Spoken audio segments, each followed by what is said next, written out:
الحمد لله رب العالمين والصلاة والسلام على رسوله الكريم أما بعد فأعوذ بالله من الشيطان الرجيم بسم الله الرحمن الرحيم إنا فتحنا لك فتحا مبينا ليغفر لك الله ما تقدم من ذنبك وما تأخر ويتم نعمته عليك ويهديك صراطا مستقيما صدق اللہ العظیم۔ واجب الاحترام سامعین، السلام علیکم ورحمۃ اللہ وبرکاتہ۔ اللہ تعالیٰ کے فضل و کرم سے آج سورہ الفتح کی پہلی 2 آیات تلاوت کرنے کی سعادت حاصل ہوئی۔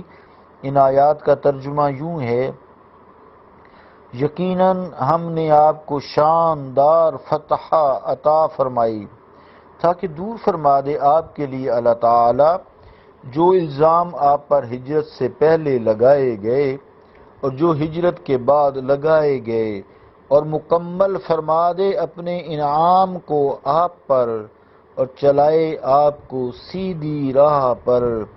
اللہ کا قول سچا ہے جو بڑی ہی عظمت والا ہے۔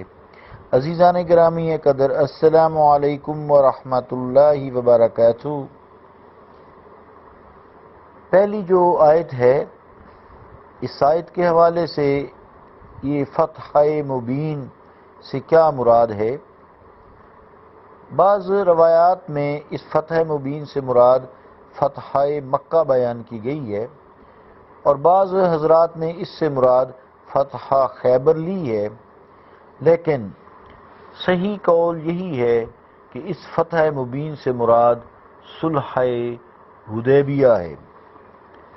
چنانچہ امام ظاہری رحمۃ اللہ علیہ لکھتے ہیں: لقد كان الحدیبیۃ اعظم الفتوح وذلك ان النبی صلی اللہ علیہ وسلم جاء الیہا فی 1400 لما وقعت الصلح مشى الناس بعضهم في بعض وعلموا سمعوا عن اللہ تعالی فما اراد احد الاسلام اللہ تمکنا منہ فما مدت تلک السنتان الا والمسلمون قد جاءوا الى مکۃ فی عشرۃ الالاف۔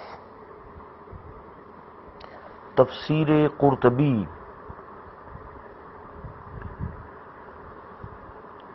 ترجمہ کیا ہے؟ صلح حدیبیہ ایک عظیم الشان فتح تھی۔ اس کی دلیل یہ ہے کہ اس موقع پر صرف 1400 صحابہ حضور کریم صلی اللہ تعالی علیہ وآلہ وسلم کے ہم رکاب تھے۔ صلح کے بعد لوگوں نے آنا جانا شروع کر دیا۔ اس طرح انہیں اللہ تعالیٰ کے دین کے بارے میں جاننے اور سننے کے مواقع میسر آئے، اور جس نے اسلام لانے کا ارادہ کیا وہ بآسانی اسلام لے آیا۔ صرف 2 سال کے عرصہ کے بعد حضور کریم صلی اللہ تعالی علیہ وآلہ وسلم مکہ فتح کرنے کے لیے جب تشریف لائے تو 10,000 جان باز حضور کریم صلی اللہ علیہ وآلہ وسلم کے ہم رکاب تھے۔ آیت نمبر جو 2 ہے، لِيَغْفِرَ لَكَ اللَّهُ مَا تَقَدَّمَ مِن ذَنبِكَ، اس کو سمجھنے کی ضرورت ہے۔ بظاہر اس آیت کا یہ مفہوم معلوم ہوتا ہے کہ اللہ تعالیٰ نے اپنے نبی کریم صلی اللہ تعالی علیہ وآلہ وسلم کے اگلے پچھلے گناہ معاف کر دیے ہیں، عفو و غفران کا مژدہ بجا۔ لیکن عزیزان گرامی قدر، اس سے تو پھر یہ ثابت ہو گیا کہ حضور کریم صلی اللہ تعالی علیہ وآلہ وسلم سے گناہوں کا صدور پہلے بھی ہوتا رہا اور بعد میں بھی ہوتا رہا، ہوگا، ایسا ہوگا۔ الیاذ باللہ، معاذ اللہ، ثم معاذ اللہ، استغفر اللہ، استغفر اللہ، بات کی ہے صرف۔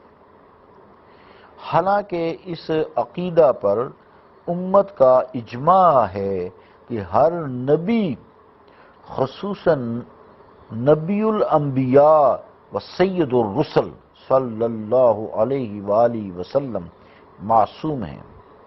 حضور کریم صلی اللہ تعالی علیہ وآلہ وسلم کے دامن عصمت پر گناہ کا کوئی داغ نہیں ہے۔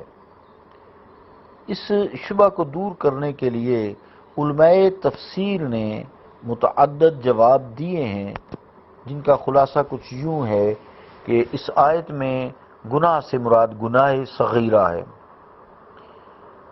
دوسرا جو تفسیر ہے وہ بہت پیاری ہے، اس میں فرماتے ہیں یہاں گناہ سے مراد خلاف اولا ہے، اور حسنات الابرار سیئات المقربین، کہ ابرار نیکوکاروں کی جو نیکیاں ہیں وہ مقربین کے ایسا ہوتا ہے جیسے گناہ ہے۔ اس کو تھوڑی سی سمجھنے کی ضرورت ہے کہ جو نیکیاں ہیں نا، یقیناً نیکیاں ہی ہیں نا، تو مقربین سمجھتے ہیں وہ نیکی کر کے بھی ایسا لگتا ہے جیسے گناہ ہوا ہے، کیونکہ اللہ تعالیٰ کے شایان شان جو ہے وہ نیکی ہو نہیں سکی، جو اللہ تعالیٰ کی ذات و صفات ہے اس کے مطابق عبادت ہو نہیں سکی۔ تو اس سے مراد یہ ہے حسنات الابراری سیئات المقربین، کہ قاعدے کے مطابق خلاف اولا کو گناہ سمجھا گیا ہے۔ تیسری جو وضاحت بیان کی ہے علماء تفسیر نے، وہ فرماتے ہیں کہ وہ فعل اگرچہ نہ گناہ صغیرہ ہے نہ خلاف اولا ہے، لیکن حضور کریم صلی اللہ تعالی علیہ وآلہ وسلم کی نگاہ عالی شان میں وہ نہیں جچتا، اس لیے حضور کریم صلی اللہ تعالی علیہ وآلہ وسلم کے مقام رفیع کے باعث اسے ذنب یعنی گناہ کہہ دیا گیا ہے۔ روح المعانی زیر آیت ھذا جز 26 صفحہ 91، بہت اعلیٰ یہ تفسیر ہے یہ بھی۔ چوتھے نمبر پہ بعض علماء نے غفرہ کا معنی بچا لینا کیا ہے اور محفوظ کا لینا کیا ہے، یہ اور احتیاط ہے اس معنی میں، تاکہ عصمت رسول کا دھیان رہے۔ چوتھے نمبر پہ جو بات کی ہے وہ یہ کی ہے کہ اللہ تعالیٰ نے آپ کو ہر قسم کے گناہوں سے محفوظ اور معصوم رکھا ہے۔ اس حفاظت ربانی کے باعث نہ پہلے آپ سے کبھی گناہ سرزد ہوا اور نہ آئندہ کبھی گناہ سرزد ہوگا۔ پانچویں بات یہ لکھی ہے کہ بعض علماء نے یہ توجیہ کی ہے کہ آیت کا مقصد یہ ہے کہ مغفرت عامہ کی بشارت دے کر حضور کریم صلی اللہ علیہ وآلہ وسلم کے قلب مبارک کو مطمئن کر دیا جائے۔ اچھی تفسیر ہے، سوچ ہے، تعویل ہے۔ یعنی پہلے تو آپ سے غلطی سرزد ہو ہی نہیں سکتی، بالفرض اگر کوئی سہون سرزد ہو گئی ہو، غیر ارادی طور پر ہو، تو اس سے عفو و درگزر کا مژدہ سنایا جاتا ہے تاکہ کسی قسم کی خلش یا مواخذے کا اندیشہ نہ رہے۔ عزیزان گرامی قدر، یہ سارے جوابات اپنی اپنی جگہ نہایت اہم ہیں، لیکن کلام کے سیاق و سباق کو پیش نظر رکھا جائے تو ان میں سے کوئی مفہوم یہاں چسپاں نہیں ہوتا۔ فتح مبین کی غرض و غایت یا اس کا نتیجہ اور انجام میں مغفرت بتایا گیا ہے، لیکن فتح اور مغفرت میں کوئی مناسبت نہیں ہے، فتح اور مغفرت میں کوئی مناسبت نہیں ہے۔ اس لیے اس آیت میں انسان جب مزید غور و خوض کی ضرورت محسوس کرتا ہے تاکہ آیات کا باہمی ربط بھی واضح ہو جائے اور عصمت نبوت صلی اللہ علیہ وآلہ وسلم پر بھی کسی قسم کو انگشت نمائی کا موقع نہ ملے۔ اس حوالے سے پھر جو ذنب ہے اس کے لفظ پر غور کیا جائے تو مشکل آسان ہو جاتی ہے۔ اب چونکہ وقت پورا ہوا، انشاءاللہ اسی کو میں یہاں سے کل کنٹینیو کروں گا۔ اللہم صلی علی محمد وعلی آل محمد مبارک وسلم۔ ربنا آتنا فی الدنیا حسنۃ وفی الآخرۃ حسنۃ وقنا عذاب النار وادخلنا الجنۃ مع الابرار یا عزیز یا غفار یا رب العالمین۔ رب اغفر وارحم وانت خیر الراحمین۔ اللہم انک عفو تحب العفو فاعف عنا یا غفور یا غفور۔ استغفر اللہ ربی من کل ذنب واتوب الیہ۔ صلی اللہ تعالی علی رسول خیر خلقہ محمد وعلی آلہ واصحابہ اجمعین برحمتک یا ارحم الراحمین۔